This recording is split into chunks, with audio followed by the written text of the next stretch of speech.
Welcome back to the ASN Dad Chat. We're a podcast and community dedicated to making sure no ASN dad in Scotland has to walk this path alone. Our goal is simple: real talk, real honesty, and sharing our own experiences to help you navigate the system. Whether you're in our meetup group already or just finding us now, you've got a seat at the table. And just a reminder, we aren't experts, we're just dads, and this is just experiences and opinions, not medical advice and not legal advice. Then let's go on with the chat today.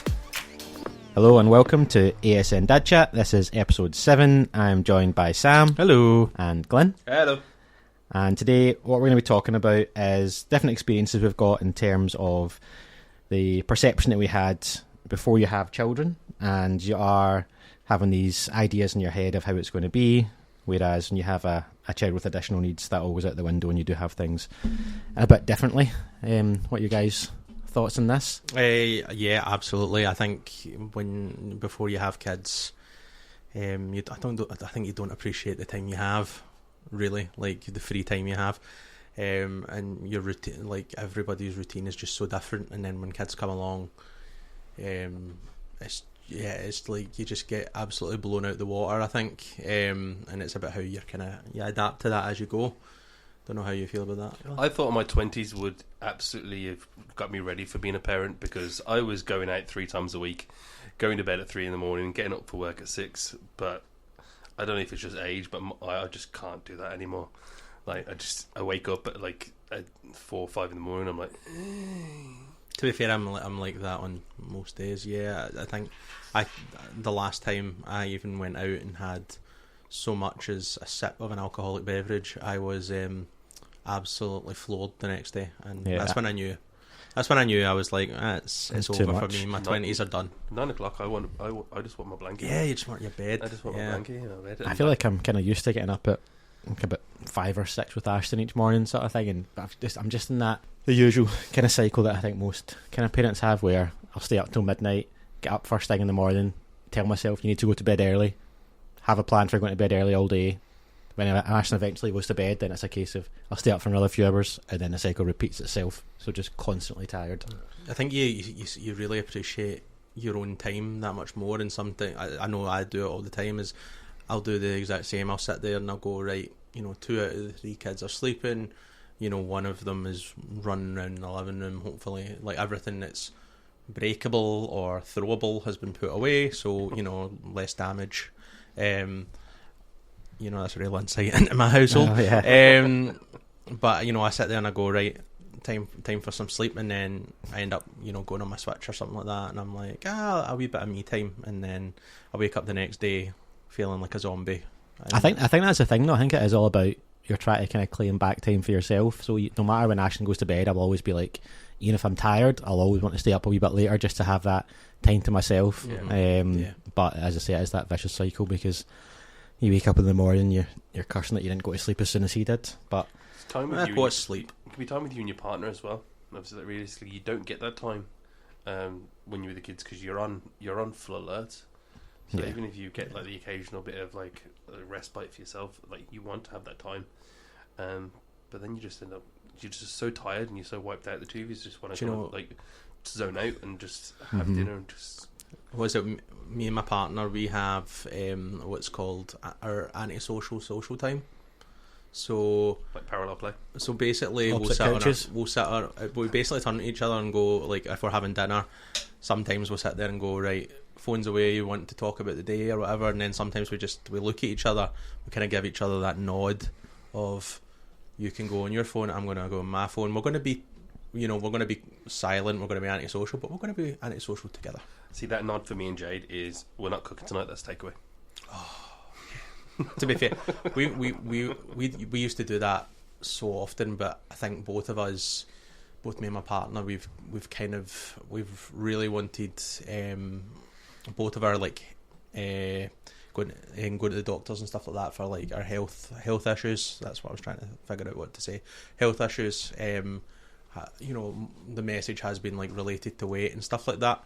So we've been kind of trying to crack down on that, but it's so difficult because she knows that I'm in Paisley right now. She knows that Taco Bell is in Paisley. Half the time that means I'm going to Taco Bell afterwards. It's on the way home. Oh, I've got a food. I've got a was it those like storage bags in the car of like the heat keeps things hot. the Just things Eat boxes? cold. You would think it was for shopping. No, it's for keeping the Taco Bell warm. By the time I get, because it's about a half an hour drive back home. So I'm glad this is useful for you. Then you've got some of positives course. coming out of the podcast. Oh yeah, absolutely. Free therapy and Taco Bell. Well, that's it. That's all you need. Recipe for I suppose happiness. we should touch on the new normals with the kids as well, not Yes. not just us talking about Yeah. it. It'd be a bit of a long show if it was just us talking nonsense about our own lives. But Absolutely. I think probably one of the best ways to do this. I mean, I've got a couple of examples of things that are just kind of normal now in life, whereas I think if any other kind of friends or anyone that's not got kids like ours would find it a bit odd.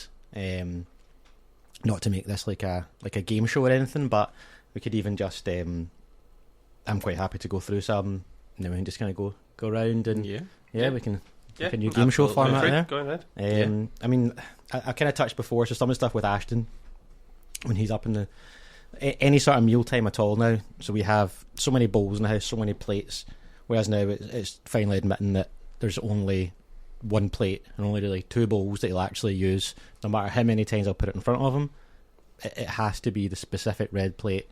It has to be the specific pink or yellow bowl.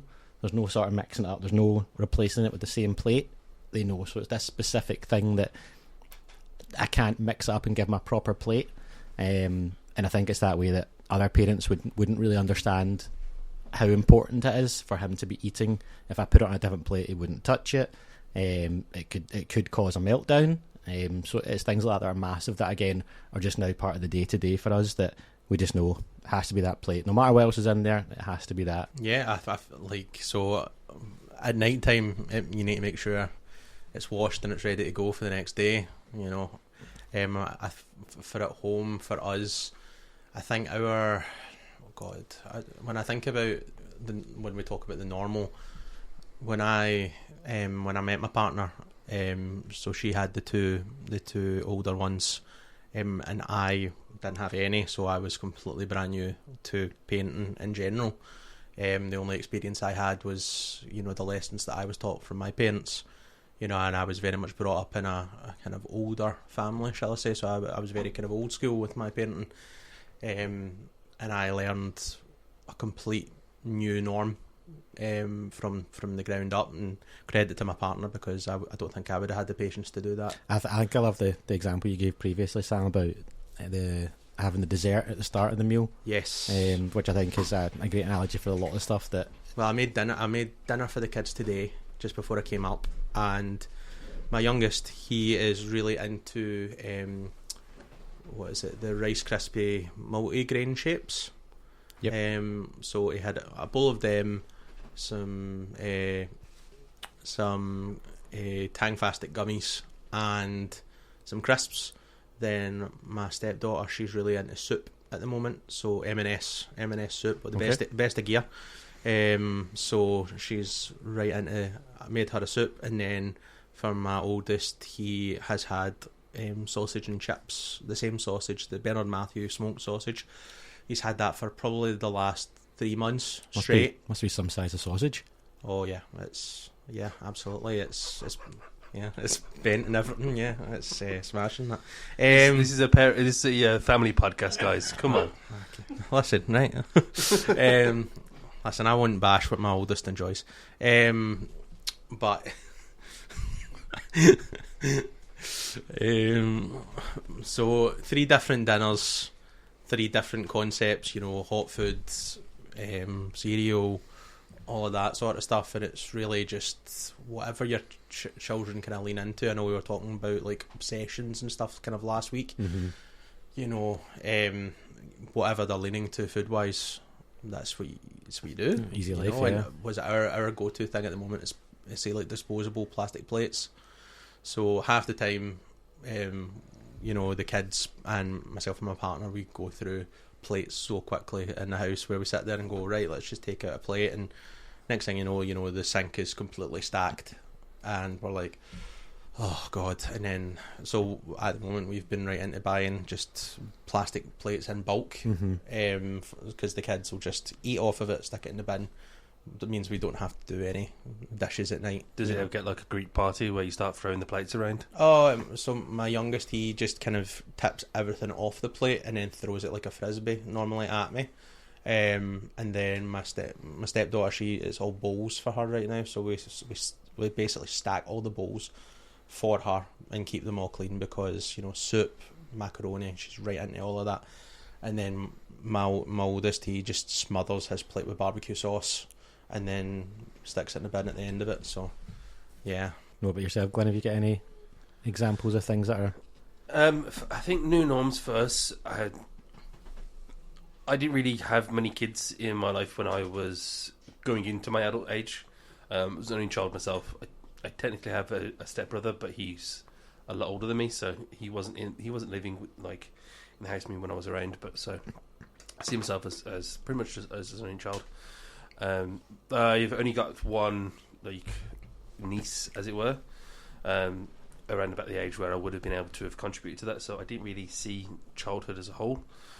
So having the kids, having Elijah, it was very like thrown into the deep end anyway, because it wasn't like I could figure out or have seen examples of this. So for norms for us, it is just kind of doing as Elijah does, just working through whatever he has that day with regards in a hyperfixation. I feel like at the moment he's speed running through his list of hyperfixations that he tends to have. Play-Doh is a staple in our household. Shares could be made in that product. That must be fun to clean. Oh yeah, definitely. But it'll just be done in one session. Like as soon as he's made what he wants to make with it, which is at this moment is Alpha Law and Number Law, which I despise. What do you make with it usually then? A mess. That's a good answer, that, yeah. Yeah, so it'll be a case of when I'm on the late shift on a Friday night, I'm coming home, I'll go into Tesco, I'll get a 4-pack of Play-Doh for Jade to have on the Saturday during the day for if we don't have anything that she's got planned. And it's Play-Doh in the morning. Similar to yourself, there's certain plates he needs to have, like all our plates are separation plates. Yep. So it needs to be kind of like separated. I talked before about the fact that he doesn't really eat toast anymore, so it's other options. He's quite into waffles at the moment. Yeah, the toaster waffles. Yeah, toaster waffles. But that has to have either Nutella on it or syrup. It doesn't mind a bit of syrup, which is always handy to have. But if you don't put anything on it, obviously I tend to take his plate up to him into his room, obviously, so he's got it in his room and he can just kind of go on and I can just tidy downstairs and get things ready for the day. But if he's missing something on the plate that he's wanting, straight back down and throw the plate in my face. I think they definitely know what they want, and I think that's the same definitely with Ashton in terms of if it's that different plate or if it's something he doesn't like in the plate. If I try to sneak on a different food, he will just flick it straight off the plate, sort of thing. There's not a case of like, excuse me, I actually don't like this, Daddy. Yeah. It's more a case of just flicking it off the plate onto the floor. Yeah, I think when it comes to our kids, there's no kind of middle ground. You know, I've seen so many times with like my niece and stuff like that, or you know, my partner's friends' kids, and they'll come up and go, "What is this?" And then it'll be like, "Oh, this is a new food, and we're just wondering if you would try it." And it'll be like, "No," or "Yes," or something. You know, my oldest, if you put something new on his plate, he comes up and he goes, "Here you go." And then if I'm not taking it back off of her, and I'm like, "Oh, it's for you," and he'll just walk over and put it in the bin and stare at me the whole time as he walks back to the table to sit down. Yeah, we've had that with Elijah before. If he doesn't want something, it just goes straight into the bin. We're like, "Buddy, we've just made that," and it's there's so many times that it's like a food that I know that his siblings that actually like, and there's so many times I look at him and I go, Your siblings could have ate that. And he just walks over and puts it straight in the bin, you know. But you know, I think when it comes to the new norm, it's you just adapt, don't you? Yeah, I think otherwise other things norms for us these days is just making sure there's always something that we can get done. Like if it's a day off or if it's a quiet day, he's not going to last in the house all day on his own, like or all day in the house with us without an activity at some point, whether that's an hour out of the house or just like a couple of hours doing something. He has a routine. Obviously, if we go, my mother-in-law used to take him swimming in the summer, So she would take him for the day, and obviously they'd go swimming and they'd come back. But they would always have to get a Burger King afterwards. Right, okay. So if you ever take him swimming now, you have to go get a Burger King afterwards as well, because that is law. Oh yeah, yeah. So let it be done. Yeah. That's what the king says.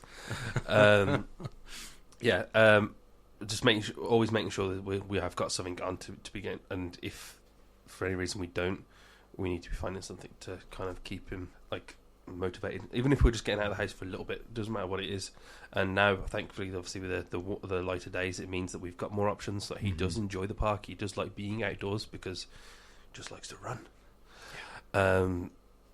Whether or not I'm going to catch up with him is a different matter, but that's up to him. Yeah, I mean, in terms of the kind of Burger King after swimming, I can relate to that in terms of, so we always had Ashton's haircut and always the same place, and for the first while we went there, it was always across the road from Greg's, so we'll always got a Greg's, and even if he's already ate before it, or if we're going to go out for lunch after it, you always kind of think, like, maybe he won't remember that we do this sometimes, but every single time without fail, it's always sausage roll, Greg's sort of thing. So it's just, as soon as they've got something, you do something after it. It's just that it's a combined activity now. It's not just a haircut, it's a haircut and Greg's. And I think it is just kind of fascinating about how they just pick these things up and they just know you're thinking, maybe with a neurotypical kid, it might just kind of go over their head sometimes, but for these kids that they do just cling on to it, they know, I know that Greg's is over there. This is what we do. Mm-hmm. It becomes like that kind of staple in their life. Like I know anytime that we go, like we go shopping to Asda, for example, we may take the kids in with us. We go to like the juice section and they always want a drink, and then they always want like a pack of fruit. And this is before we've even like stepped into the aisle, and it's like the kids just eat as we're going round. So many times we get stopped by the the kind of trolley scanners, because like we'll put a drink down and it'll be half its usual volume because the kids have drank out of it and it flags on the system. So I think the Asda staff know us quite well at this current moment. So, but yeah, I think kind of what you were saying there, having that structure, and I know at the moment with my oldest being out of school, finding lots of different activities to do it can be really difficult, and over the winter it's really, really difficult because you wake up and it's pitch black, and then by the time that you've got something done in the house it's pitch black again. So for us, trying to find different activities that our oldest can do, going out on walks, taking them to the local park, going to soft play, coming up to like Braehead. The kids are really big on like the trampoline parks and stuff like that. So there's so many places that you have to almost make their bread and butter, and that's it. Yeah, I mean, sticking to the topic of food for Ashton, which is kind of 90% of it, he's quite kind of environmentally based in terms of his eating habits. So obviously in the house he's got his specific plates and things like that. He's quite a good eater in the house. As soon as you kind of go out the house, I'm not sure I've mentioned it before, but so for example like McDonald's and KFC, he's quite happy to eat those, but he'll only eat them either in McDonald's and KFC or he'll eat them in the car. If we try to take it in the house or to anyone else's house, that's it, completely done. There's no going back. He has to either eat it in a car or in the restaurant itself, and there's no way otherwise that he would actually eat that stuff. Which took a while for us to get as well, to understand if we could get exactly the same food from these places and take them somewhere else. It's just that way, I think, with a lot of time with our kids' head, that places and even people have specific places that they should be, and if you try and mix them up, it doesn't go down well.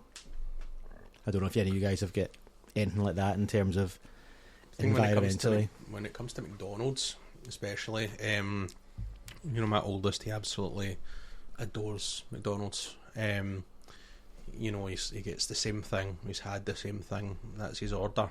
You could call it after him. It's that regular. But for him, he needs to see it. Like when you go around the drive-through, for example, he can eat it at home. But if my partner's holding, it actually has to kind of almost hold it slightly off into the middle of the car so he can keep an eye on it, because it's almost like as soon as it's out of sight, it's out of mind. And he's like, we've been round and we've not got anything. Yeah. And then that's when the meltdown can start. You know, and a lot of the time when we go there, he'll want an ice cream, and then he'll dip his nuggets into the ice cream, and you know, you sit there and you go, that's just a straight abomination what I'm witnessing, you know. But again, that's the new norm we're talking about. You just kind of sit there and go, yeah, that's normal. You know, there's so many times I've seen things like a mixture of foods that you just don't think would ever go together. And you know, I remember there was people who, you know, family members who came up to me and they were like, is he dipping his nuggets in the ice cream? And I'm like, yeah. And what of it? You know, but you're going to get that. I think if your kids have a process, they will stick to that Sweet process. And savoury. Exactly. But that's the thing, these things just become normal to you, that I have to tell you, if someone mentions it, you're like, oh yeah, it is a bit different, but yeah, just for us, that's just the way it is. Yeah, kind of like what you were saying as well with the dessert thing. I remember, like, I'll never forget that, because it really threw me. Like, I was always starter, main course, dessert. You know, it was almost ingrained into me from as a child. You know, that was the process. And it was when my partner was like, you know, says who? You're an adult now, you can kind of make your own decisions. And I was like, oh yeah, I forgot about that. You're not allowed to remember you're an adult. Food wise for us, you touching on like going to the grocery shop and stuff like that. Elijah, if he goes anywhere near the fruit and veg aisle, he has to go around and touch one of each, and he has to name it. Oh. And 9 times out of 10, one of these things is coming back with us as well, and it'll be something that he's never going to eat. Like, we've had coconuts come home with us, we've had avocados come home with us, pineapple once came home with us, and like, but then once he gets home, he wants to watch it be prepared, as it were. Right. So like, he brought this coconut home with us, and I was there for ages trying to get the milk out of the coconut, because it was just like, he must have just got one that was rock solid, because it wasn't happening. But it's like, coconut water, coconut milk. I'm like, yeah, but it does come out of it, but I can't tell you how to do it. But then it's done. Like, it doesn't matter. Or if it is, it's just going to walk around with it for the rest of the day. Like, the amount of times the coconut came down the stairs and still didn't crack, which frustrated me even more. But if he goes to shop with you and he sees the fruit and veg, game over until he's finished. At that point, one of you is staying there, and the other person's going to finish the shop. And as I say, then some sort of veg or fruit is going back with us, whether or not he's going to eat it or not. Similar to like pasta, he doesn't mind pasta, but it has to be like buttered pasta. Okay. Okay. And certain shapes. Yes. He loves spaghetti. Like, spaghetti and meatballs has become like a big dinner for him, like, recently. But it'd only be penny pasta. Yeah. And he won't have that in like a sauce or anything like that. It has to be like butter pasta. We'll do a bolognese, and he'll do it with pasta. But no, it's spaghetti or like butter bolognese. Which is fine. Obviously, it's one of those. Obviously, that's a preference for him, and it means that way I know he's going to eat it. Yeah. And that is the key point. Obviously, I said the other day that he was struggling to actually eat dinners. He just wanted a snack. Like, he was getting crisps. Like, no, buddy, I've made you dinner. Mm-hmm. But crisps. I'm like, yeah, I understand what you're saying. I fully appreciate it, but dinner. The good thing with Elijah is he still doesn't actually open the packets when he takes them off you. So he's still kind of he probably could do it, but he does rely on you to open the packet. So if you don't, then he's just going to walk around with this pack of crisps.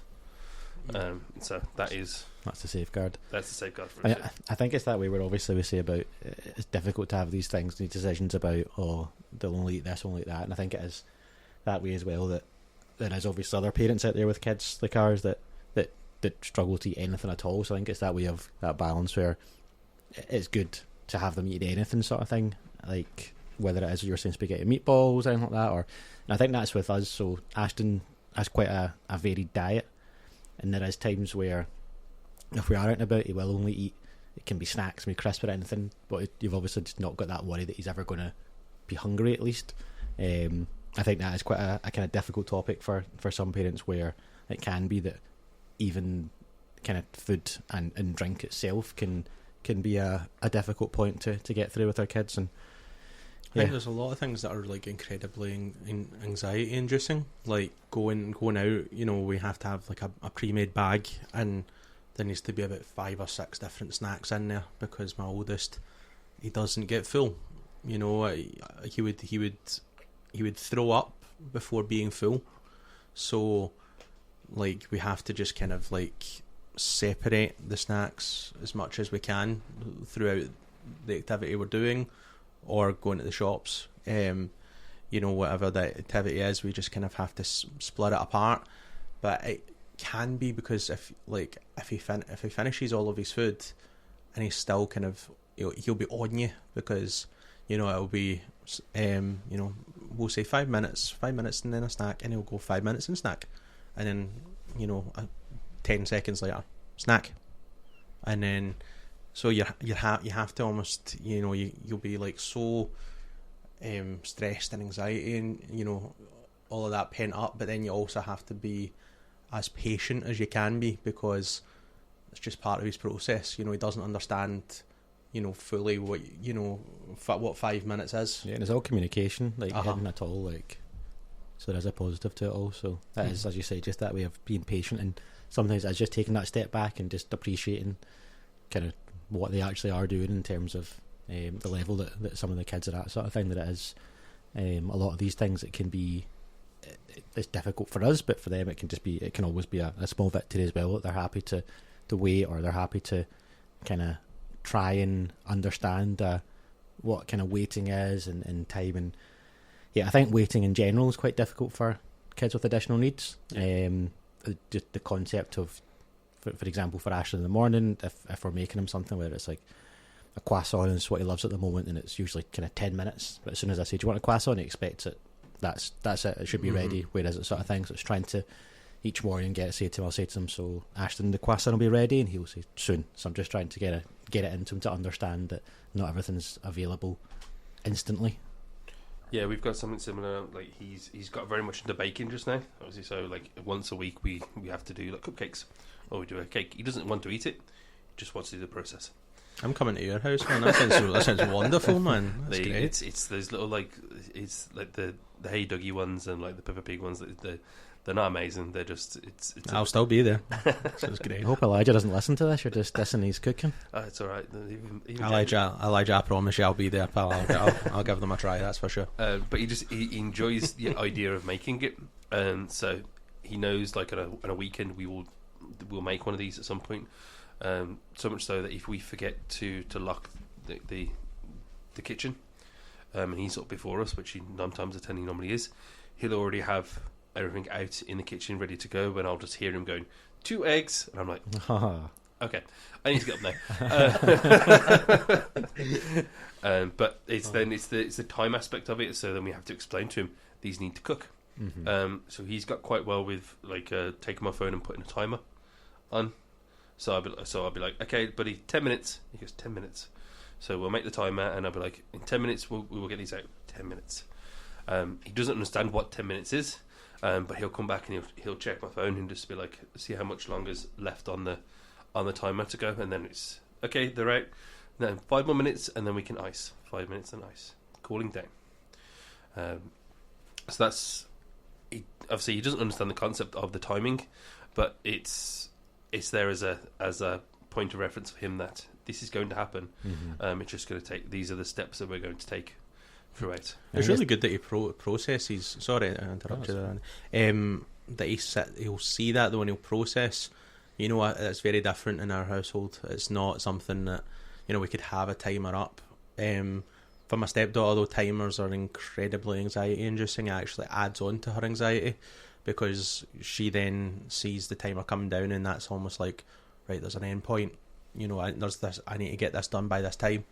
You know, and then that's when, you know, she just completely, you know, like really struggles with it. So, but I love the fact that, you know, he sits there, looks at it, and then goes. I find that fascinating. You know, yeah, he'll come back and forth with it. Like sometimes it won't be enough. Obviously, like if he's overstimulated or if he's dysregulated, then it would be a case of he's still in the kitchen, he's still trying to open the oven. But as long as we kind of keep that conversation with him going. There is something there to kind of adjust the norm, as it were. Yeah, and I think that's exactly what I was going to say, and that's probably one of these things that probably a lot of us do that, again, we probably don't realise we're doing differently to, you probably wouldn't have to do with kind of neurotypical kids, is just that constant kind of commentary of what you're doing, just to kind of make them aware, like, so we're doing this and we're waiting sort of thing. It's that constant kind of, almost kind of like verbal hand-holding to say this is what's going on sort of thing, so that there isn't any of that uncertainty coming in, and it just kind of keeps them kind of focused on, right, this is what we're doing this, it'll be this amount of time, what we're going to do, this is next. And I think it is probably something that's just natural to all of us now, because you kind of know that the alternative can be leaving it to the unknown, and it can be, again, anxiety inducing, it can be a meltdown if they don't know what's going on. So I think we all just are kind of used to that whole constant kind of narrating our lives as it is, in third person most of the time. But yeah, I mean, the other sort of stuff with Ashton that I've had to get used to is, I think I've said before, he goes through his obsessions, and it feels just now that he's literally just switching back to one of his obsessions at the moment, which is That's Not My Books. And so the last few nights where I'm going to bed, what's kind of part of it now is taking all 50 of them or so out of the bookshelf, putting them onto the bed, and then saying goodnight to every single one of them and putting them back in while he gets really excited, and then trying to eventually calm him down and not bringing them all out again. But it's things like that where I can't imagine if one of my friends were there and seen me saying goodnight to 50 kids' books, they would be able to relate to it. Whereas as soon as he kind of has that switch into loving these books again, it's a case of, right, here we go, it's night to 50 books for a couple of weeks now. Yeah, I was saying as well, I feel like Elijah speed through his fixations as well. Like, his one at the moment is alpha law and number law, and that means he has to draw out every single letter of the alphabet, and numbers 1 to 10, and then they all need to be cut out. Right, okay. Which is a very time-consuming process, especially when you want some then and there. And it has to be perfect. And it has to be perfect, yeah. If you cut one, then the paper's ripped up and he has to start again, but then he'll have to start again on all of them. So you quite, when you're cutting these out, I take it you and Jade are quite nervous. You're shaking it's like a leaf trying to get these right. Meticulous. Like, you need to make sure diffusing a bomb. It is, because you can't leave it like a bit uncut. Like, even like if there's like legs or something like that, you have to go into the legs and you have to make sure it's. The amount of times I've damaged one, and it's like, it's not worth my life, honestly. And I hate these. Hate's a bad word. I don't enjoy when he gets into fixations with things like alpha law and number law, because there's so many bad videos out there on YouTube for these as well. The idea of them as a whole is quite horrific. Obviously, some of the things that you see them on them. So it's a case of trying to push him out of that as well. But because he's so fixated on it, and what we talked about before is they go down a rabbit hole with these videos, and you can just goes into different videos, and it's not even, it's so far away from the original. I've no idea. Like, doom scrolling. I have no idea how you could even, like, some of the ones that sound like that with Ashton. It could be whether it's Ms. Rachel or Katie's Classroom or even Paw Patrol, Peppa Pig. No matter what, he seems to find the one with the colours flipped on it, with a different language and the volume's all distorted. I have no idea how. I could go on YouTube just now and I'd have no idea how to find these videos. Yeah, it's amazing how they do manage to do it. And as I said before, obviously he's taught himself like languages. So part of the alpha law side of that is that's where he kind of got these languages from. They do them in different languages. So we are back to Russian again for a lot of things. And it's that becomes his whole language. Then obviously that's he's just doing the alphabet constantly. Mm-hmm. The same with if he's doing the endless alphabet, the app, and like the videos and stuff like that, where they just make the noises for like the letters going into the words. Obviously it's brilliant because it teaches them how to spell words and to say words, but it's awfully frustrating because then he loses all sort of functional conversation. Mm-hmm. But I've got to look at that as an upside as well as an downside, because he's teaching himself like these things. I just wish it wasn't at the expense of such horrific videos that you can come across. Yeah. And it's a case of, okay, buddy, like let's smooth this video on to something else. Let's change the video. No change. Like watching. Like, so I'm hoping that this fixation moves on very quickly. Mm-hmm. God only knows what the next one will be like. He has one which is probably next to be, which is the similar to the Nono books, is the Leslie Pacicelli books. It's like it's a baby, and it does like it's all these different books and stuff like that. But there's one where that leads to like the potty stuff. Okay. Like kind of teaching your kid how to potty, but there's like a but because the video is all about obviously taking off the pull up or the nappy and sitting on the potty, he then makes a potty with things around him, which tends to normally be like blankets and stuff like that, and he'll always then walk around without a pull up on, and Elijah can't have any time without a pull up on because he'll have an accident because he doesn't have any control. Yeah, I was going to say my oldest is like that. He's 9 now. He started showing very, very minuscule signs of like when he's peeing, he kind of like stands, like awareness. It's like he kind of stands as if he's about to do like a star thing. It's like a star jump. He stands with his legs wide and you just kind of see him stare off into the distance. But for the majority, a lot of the time when he was watching like his tablet and stuff like that, he would see like YouTube videos of like the potty song, and you know they would show them a toilet and sit down. But obviously, when he was younger, he wasn't big enough to sit on the toilet, so he would like go to sit on the toilet and just like fall in, basically. Yeah. So, and my stepdaughter at the moment, she, we are kind of on her a lot for some of the videos, like you were saying, like so we actually deleted YouTube off of her tablet, and So we've got YouTube Kids, but even on YouTube Kids, she still somehow finds them, you know, and it'll be some really like she watches was it Tyler and Lily? It's called they're called, and it's like, but they're like really kind of like Americanized accents and stuff, and that's kind of where she picks it up from. But like they do like pranks and they do like jokes, and I think sometimes she takes things very literal. So she's like, oh, it's a prank, oh, it's a joke, and I think she doesn't really read the other person. She doesn't really read like your emotions in it.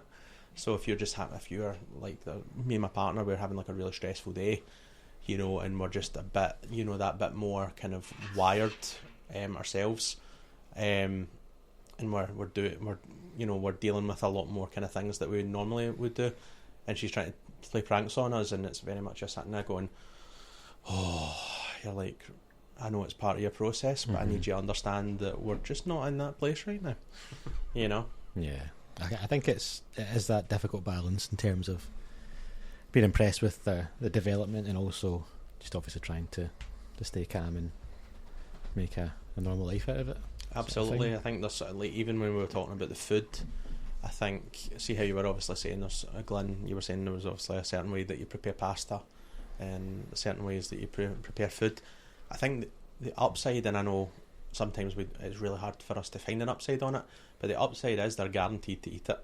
Yeah. I feel like absolutely. Especially with my oldest, if you make the food the way he wants, most of the time it is that Bernard Matthews sausage, Back on track. Yeah, back on track. But there is the guarantee he will. If it's got barbecue sauce, if it's got chips, he will eat it, and he'll eat all of it. And there's safety food's a safety food to a reason. Yeah, there's that. There's no. There's no times where sometimes you see it when you're a typical children. They just go, I just don't want to eat that today. Yeah.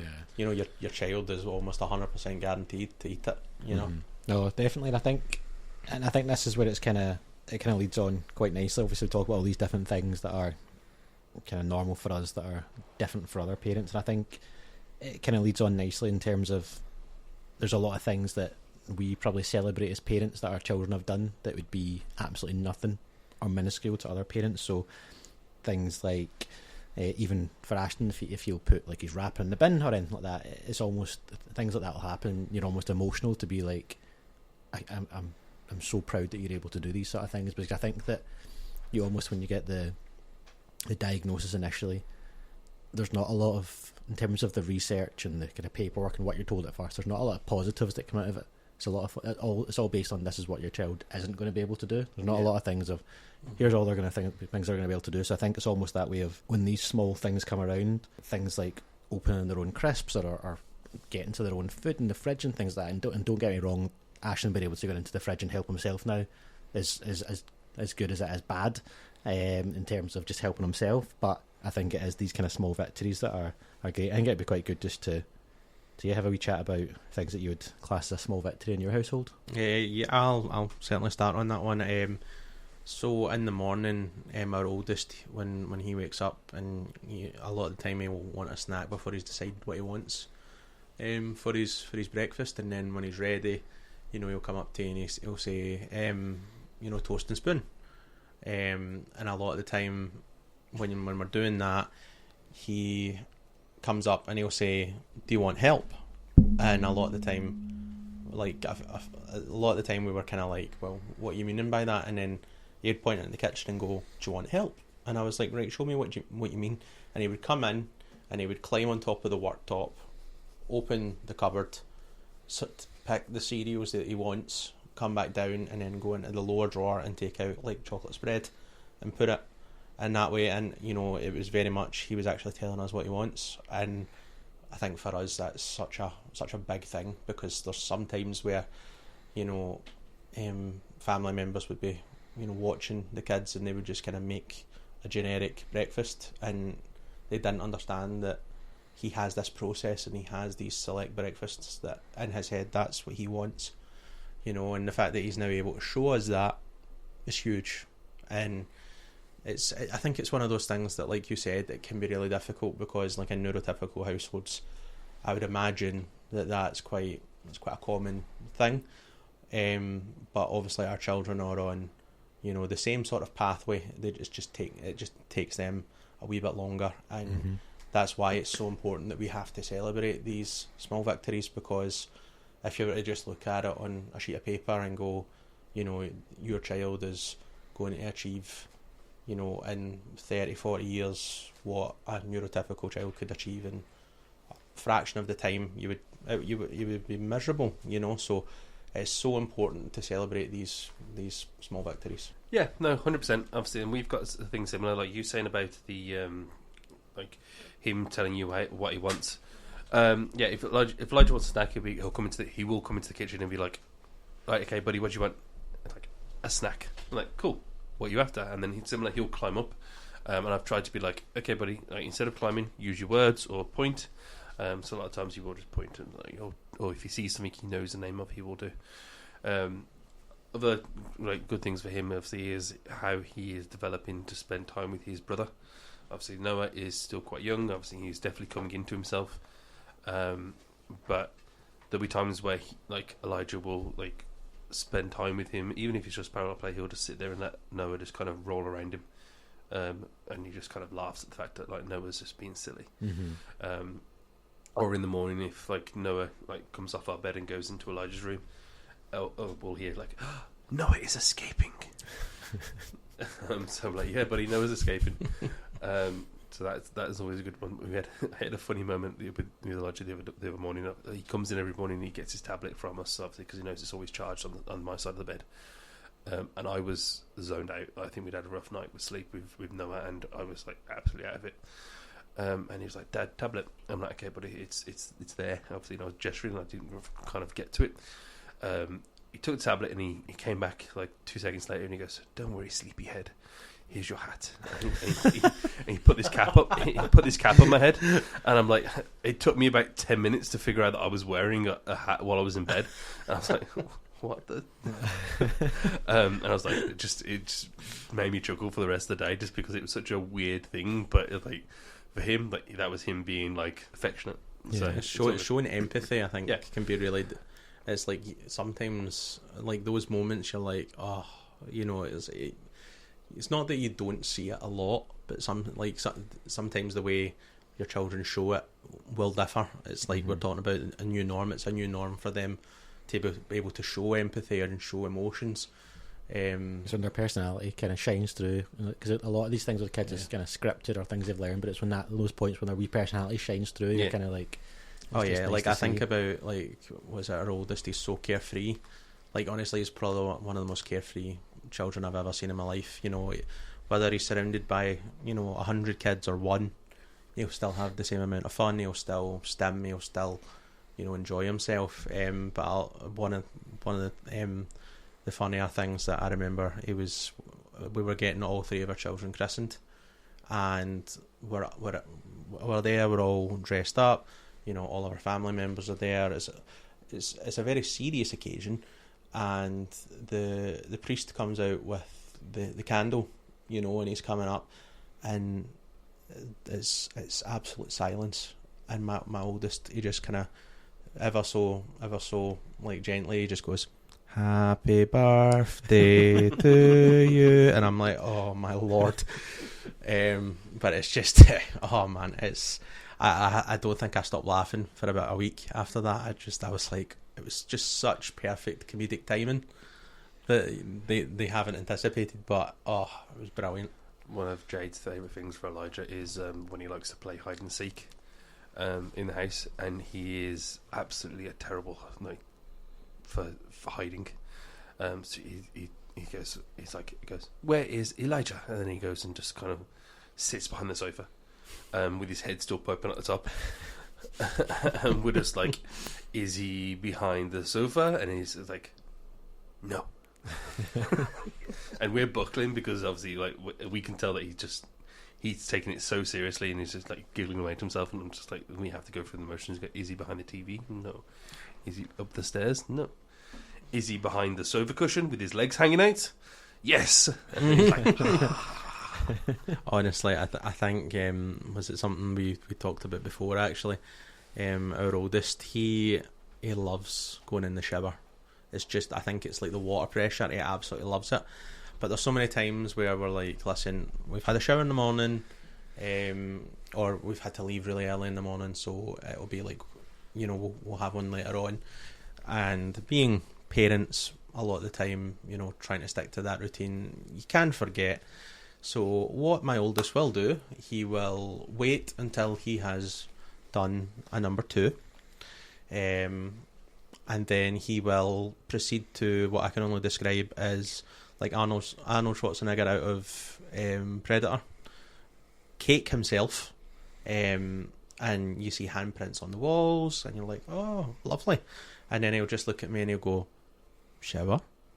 As if there's a question in there. Negotiation. And I'm like, I was like, you've already brought it to the table, bud. I can't negotiate with you right now because it looks like he's been on some sort of army training camp, so yeah.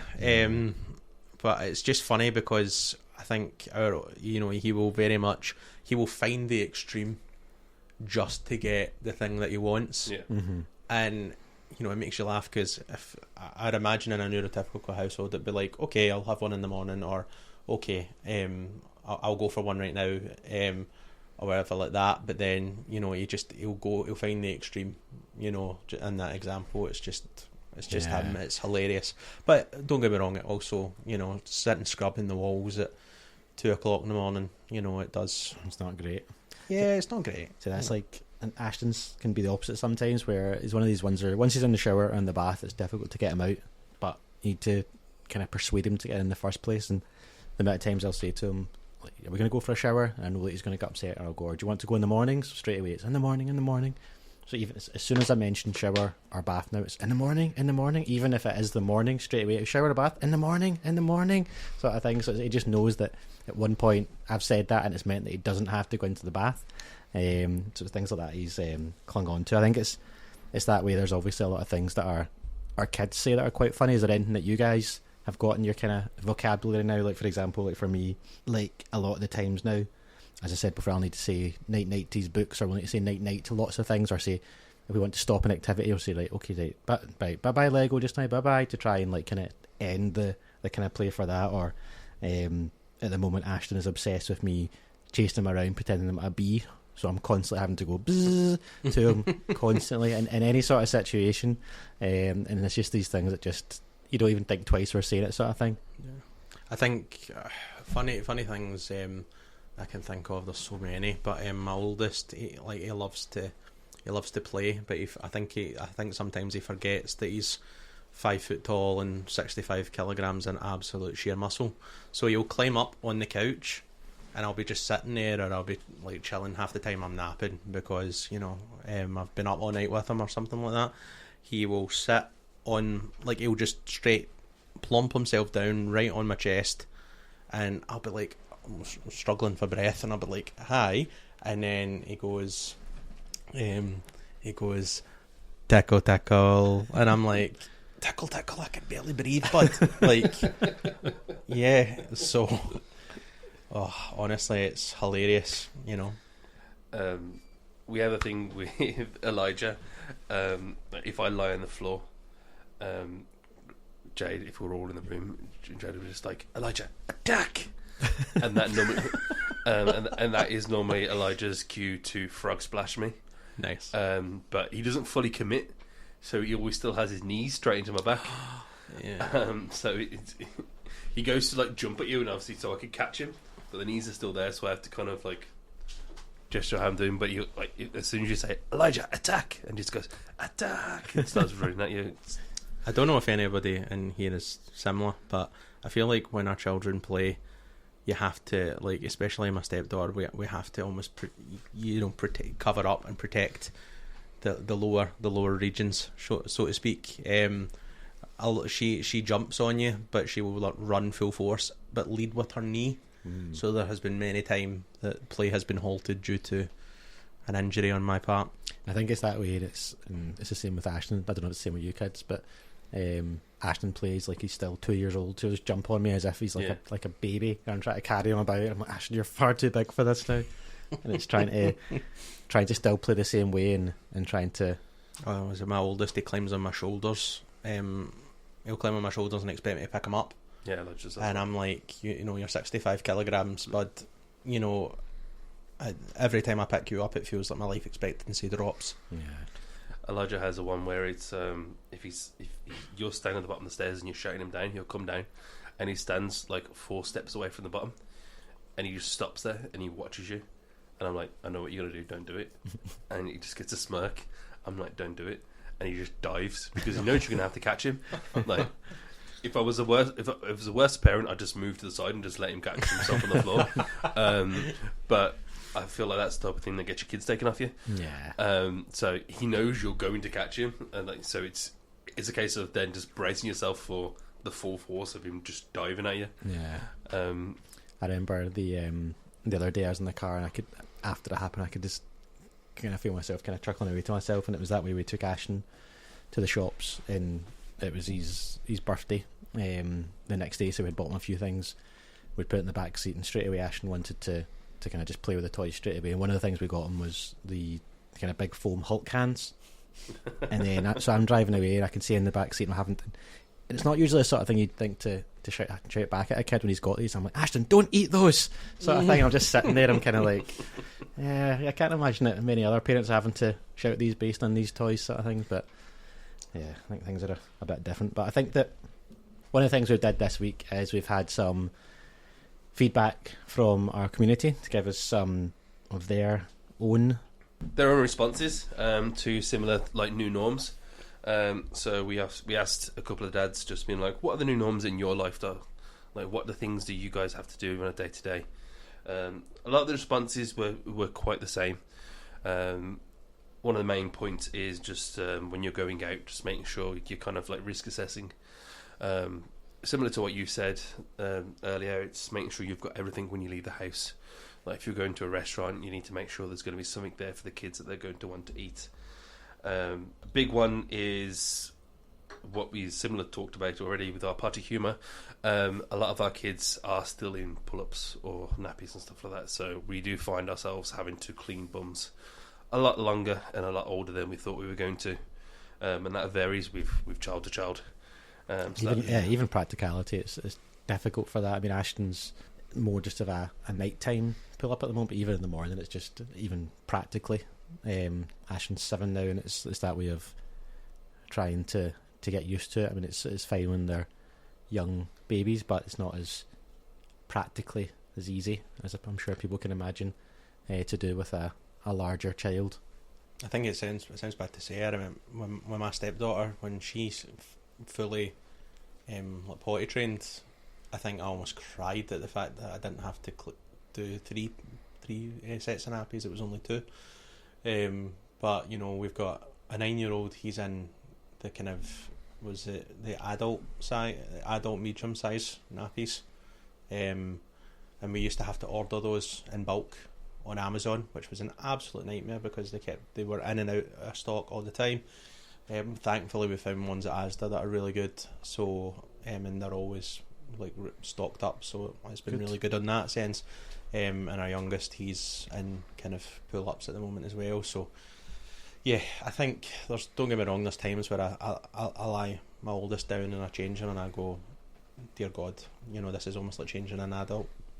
It's not something you anticipate, but again, like we said, you adapt, you take, and I think it's really interesting that like a lot of the responses we got, although our lives are so different and although our kids are so different, a lot of the same kind of key sort of core things yeah. are coming through of, it's better to over prepare than under prepare, for our kids, and taking them to places that they're going to enjoy and that that they're going to be able to either eat at or play at or something like that. So. And is there any more, Glyn, that we've got to? Yeah, it was, as I say, we talked about the toilet issues. When we go into restaurants, it's the sort of type of things that what are we taking for our kids. Obviously, 9 times out of 10 is tablet. But a lot of the dads have all kind of agreed that like sticker books or colouring books tend to kind of come with this, or like just like a couple of reading books as well, like which is always like really good to see. As I said, obviously just finding places like restaurants and stuff like that are okay with kids also just bringing in their own food. Like Elijah this week went to the cinema, the showcase in Linwood. Yeah, they do showings of like just like they do ASN showings. It only tends to be like 2 or 3 families in there at a time. And Elijah goes a couple of times like a year. They went to go watch the Blue one this week, and Jade just kind of maxes out snack wise, just kind of keep him in the seat. So he'll get snacks when he's there, but he'll also have like watermelon. He'll have like crisps that he's brought in himself. But one of the key things for that is for us is make sure he gets a paper ticket. Okay. Because he needs to feel that part of the experience. He's got the ticket that he's like for the cinema. That's cool. But yeah, it's just a case of when you're going somewhere. A lot of the dads have been like, just making sure we know exactly what we're doing. Will they let us have? Are they going to have a problem with my kid just sitting there eating quavers or having their own drink? A lot of the time, that like our kids will just stick to a certain drink, like a fruit shoot or like a water. It's like, so sometimes it's a case of we brought our own. We're not going to buy yours, and it's just a case of making sure that the servers aren't going to have an issue with that. Yeah, and a lot of places don't. Definitely, I know it's just finding places that are understanding, but yes, yeah. But thank you for the dads that all reached out and Absolutely, they passed on these. Definitely, it's good to get some feedback from the community. And with previous episodes, what we'd like to do is shout out some of the services that we would recommend at ASN Dad Chat. Once again, just to confirm, we are not affiliated with any groups or services. It's just some of our places that we thought would be useful for our community. And this week, we'd like to talk about Bouncy Bees. If Glyn, you could give us some information about that. It is a sensory room in the east of Glasgow. Yeah, near to Costco. Yeah, if you know where Costco is, you're in the right place. It's a locked room in like an old school, and it's so beautifully run. Yeah. 50% of the time you'll find Jade and Elijah, maybe Glenn in there. Oh yeah, we are their best customers. So much so that if we don't book in something, like they are kind of like, hey, you guys okay? But we tend to like split our time now with Bouncy Bees and Pop Into Play. So they've got a number of things. Like the main focus the main pull for Bouncy Bees is the trampoline. Yeah. They have is it a disability swing? Yeah, it's a kind of flat disability swing that they can go on.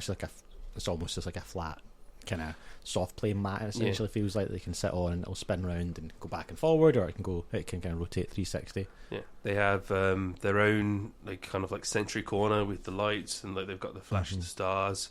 It's got windows are blocked out, sort of thing. Windows so are all it's not blacked too out, bright, which is good. You've got your own like air filtration for it. So if you want it to be warmer, you can be warmer. If you want it to be cooler, you can be cooler. There's a couch. It's the, all the, again. the formidable couch. Yeah. And it has like a ball pool inside as well. So they do like hour sessions or 2 hour sessions, and it can, I'd say, fits about like 5 to 6 kids. I'd say so, yeah, and I think it's entirely up to you if you're wanting to go yourself, if you're wanting to get a couple of kids there. There's definitely space for it. And again, I think one of the most important things is that it's secure. You go in, close the door behind you, so you don't have to worry about any runners or anything. There's plenty of things for them to do. So yeah, definitely one that we would recommend here at ASN Dad Chat. Yep.